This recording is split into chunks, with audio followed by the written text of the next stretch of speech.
नमस्कार। आज हम जिस कंपनी के शेयर के बारे में चर्चा करने वाले हैं उस कंपनी का नाम है Spencer retail. Spencer retail organised retail stores chain में एक जाना माना नाम है और ये आरपी संजीव गोयनका ग्रुप का की कंपनी है जिसका हेडक्वार्टर कोलकाता में है। और RP Sanjeev Goenka group business world में एक जाना माना नाम है जो और भी कंपनियां उनकी लिस्टेड हैं नेशनल स्टॉक एक्सचेंज और बीएससी पर, एनएससी और बीएससी दोनों। तो आज हम चर्चा कर रहे हैं एक रिटेल कंपनी स्पेंसर रिटेल के बारे में। स्पेंसर रिटेल देश के 42 शहरों में काम कर रही है और अपना एक्सपेंशन और भी बढ़ा रही है। इसके दो प्रकार के स्टोर्स होते हैं, एक 5000 स्क्वायर फीट से कम और एक 5000 स्क्वायर फीट से ज़्यादा। तो कंपनी ने अपना पहला हाइपर स्टोर 2002 में खोला था और 2002 से 2024 तक कंपनी ने अपना विस्तार किया है और लगातार अपने स्टोर्स बढ़ाए हैं। 2019 में इसने नेचर बास्केट का भी एक्विजिशंस किया। तो एक पहला ये अभी तक ये उससे पहले ये पूर्वी और उत्तर भारत में इसके स्टोर थे, जैसे पश्चिम में डीमार्ट और पूर्व और उत्तर में इधर जो है स्पेंसर स्टोर की तरह समझा जाता है कि जैसे डीमार्ट उधर है, इधर पूर्वी और उत्तर भारत में स्पेंसर का। लेकिन डीमार्ट अपने स्टोर स्वयं खरीदे हुए होते हैं, उसकी अपनी ज़मीन पे बनाए हुए होते हैं, लेकिन ये लीज पे लेते हैं, किराए पर लेते हैं, उसके बाद में अपने स्टोर्स को डेवलप करते हैं। क्योंकि ऑर्गेनाइज्ड रिटेल का जो ट्रेंड चला है ये अभी तो बहुत आगे तक जाना है।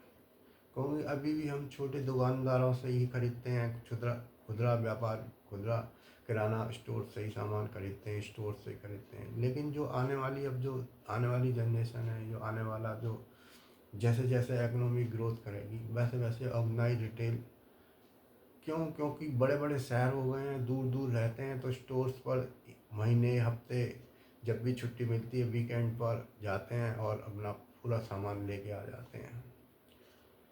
क्योंकि समय का जैसे जैसे इकोनॉमिक ग्रोथ करती है तो आपके पास समय भी थोड़ा कम रहता है, तो आप चाहते हैं कि थोड़े समय में हमारा ज़्यादा प्रोडक्टिविटी बढ़े। और ये बड़े बड़े स्टोर जो हैं बड़े अच्छे डिस्काउंट भी देते हैं, क्योंकि ये बड़े स्टोर होते हैं तो इनके स्टोर की प्रेजेंस काफ़ी शहरों में होती है, तो इन कंपनियों से ये अच्छी डील पे सामान ले लेते हैं और अपने ब्रांड को भी ये प्रमोट करते हैं। अब जैसे स्पेंसर रिटेल का जो गारमेंट का ब्रांड है वो भी काफ़ी अच्छा चल रहा है और एफएमसीजी का भी, इसका जो पर्सनल केयर के हैं, एसेंशियल पर्सनल केयर के, ये सारे प्रोडक्ट, ये इलेक्ट्रिकल इलेक्ट्रॉनिक्स सारे प्रोडक्ट बेचते हैं।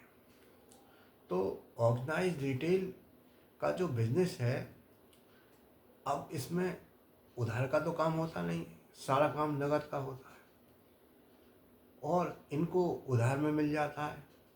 क्योंकि थर्ड पार्टी से ये अपने जब बिक जाते हैं प्रोडक्ट तब उसकी पेमेंट करते हैं, या इनकी टर्म्स ऑफ कंडीशन होती है कि एक बिजनेस से दूसरे बिजनेस, इनका पूरा स्टोर्स का जो एडमिनिस्ट्रेशन होता है वो डिसाइड करता है कि किसका पेमेंट कितने दिन में। तो इनको ज़्यादा एक्सपेंशन में इनका शुरुआत में, क्योंकि इन्हें ब्रांड बिल्डिंग करनी पड़ती है, तो जो नए स्टोर्स खुलते हैं तो उसमें इनको पूरा डाटा देखना पड़ता है कि कितना सेल्स हो रही है, कितनी ग्रोथ आ रही है, किस सेक्टर में यहाँ पर ग्रोथ हो रही है हर एक स्टोर का। क्योंकि अब एआई का ज़माना है, अब एआई के लाभ भी इन कंपनियों को मिलेगा। क्योंकि ये अपने सारे स्टोर्स का पता लगा सकते हैं कि कौन से प्रोडक्ट कहाँ पे कितनी ग्रोथ आ रही है, और एडमिनिस्ट्रेशन भी उसका अच्छी तरीके से कर रहे हैं इस समय।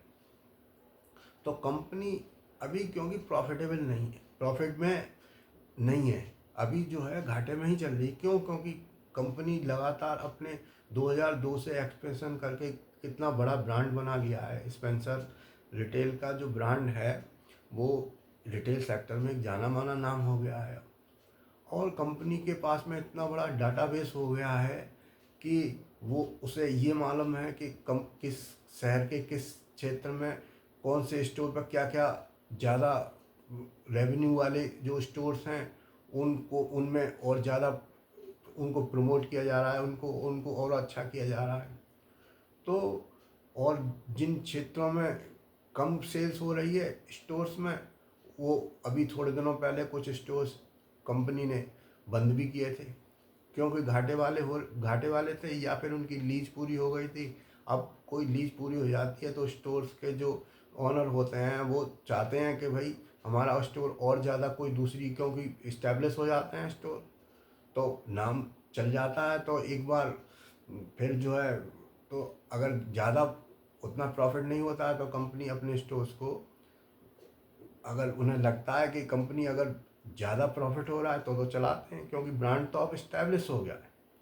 और आने वाले समय में स्पेंसर रिटेल का जो ब्रांड है और इसके जो जो सर्विसेज हैं वो बड़ी अच्छी हैं, और आने वाले समय में ये कंपनी तो ग्रोथ करेगी उसका, क्योंकि रिटेल सेक्टर का फ्यूचर बहुत ब्राइट है, और उसमें ई कॉमर्स का भी है। अब इनके नेचर बास्केट के भी स्टोर्स इन्होंने 2019 में इन्होंने एक्विजिशंस किया और काफ़ी अच्छे चल रहे हैं।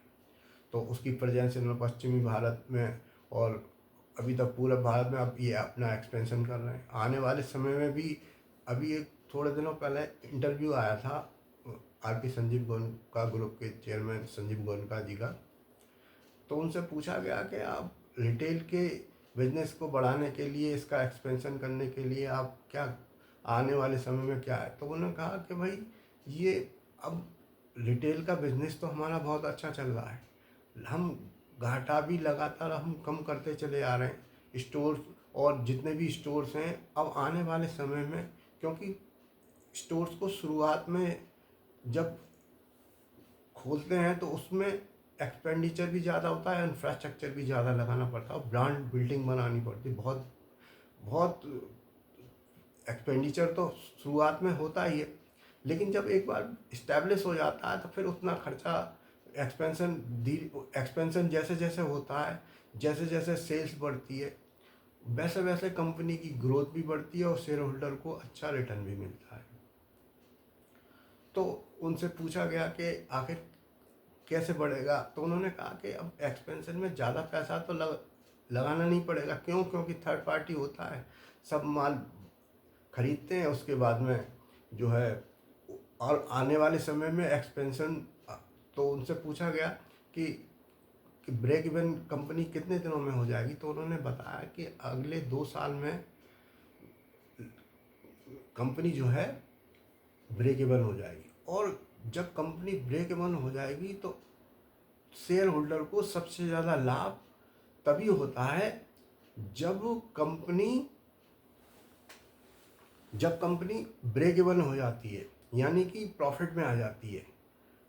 और जब प्रॉफिट में आ जाती है कंपनी तो शेयर होल्डर की वेल्थ कंपाउंड होती है, और कंपनी का जो शेयर प्राइस होता है वो भी उसमें काफ़ी अच्छा इजाफा होता है, बढ़ता है। तो आने वाले समय में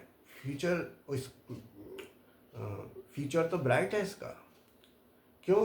क्योंकि स्पेंसर रिटेल एक वेल एस्टेब्लिश्ड प्लेयर है, और इस क्योंकि इतना बड़ा 2002 से लेकर और 2024 तक का जो एक्सपीरियंस है और जो इनके पास डाटाबेस है, उसके आधार पे ये अपने बिजनेस का एक्सपेंशन और ज्योग्राफी में भी करेंगे, और उसका लाभ तो इनको होना ही है। क्यों? क्योंकि इतना एक्सपीरियंस हो गया, वेल एस्टेब्लिश प्लेयर हो गए हैं अपने सेक्टर के।